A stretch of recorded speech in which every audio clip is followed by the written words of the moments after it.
అయితే ఇట్లాగ పార్టీ వాళ్ళు లేకపోతే అనర్హులు అని చెప్పేసి కొంతమందిని తీసేయించడానికి ప్లాన్ చేస్తారు. దాన్ని బేస్ చేసుకుని మొత్తం రివ్యూ చేస్తున్నామంటారు.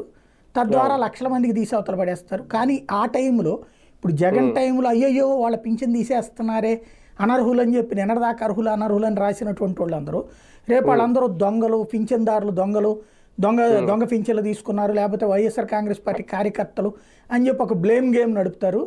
ఇంకోటి పోలీసులు ఎదురుగుండా పెడతారు, ప్రభుత్వ యంత్రాంగాన్ని ఎదురుగుండా పెడతారు, భయపెట్టేస్తారు, వాడు మాట్లాడడానికి కూడా వణికిచ్చేస్తారు. చివరికి ఆ పింఛన్ తనంతట తాను వదులుకోవాలా లేకపోతే కనుక వాడి మీద కేసు అని బెదరేస్తారు. మీరు చూసుకుంటుండండి. అలాగే ఒక సిస్టమేటిక్గా సుదీర్ఘ రాజకీయ అనుభవం ఉంది కాబట్టి వాళ్ళు చేయగలుగుతారు. ఇతనికి ఇదంతా చేత కాదని నేను చెప్పాను అప్పుడే. మనం ఈ గత కొన్ని 6 నెలల నుంచి మాట్లాడుకుంటుంది కూడా అదే. ఇప్పుడు అదే కదా నిజమైంది. ఫైనల్గా ఏమైంది? పింఛను ముందు ఇప్పటికి మీరు ఒక 5-6 సార్లు డిబేట్ పెట్టినట్టున్నారు. అంటే ఇప్పటివరకు 1,00,000 అనుకుని ఇప్పుడు 3.5 అనేసరికి పెద్ద సంఖ్య అయిపోయింది కదా. 1,00,000 ఆల్రెడీ తీసేశారు.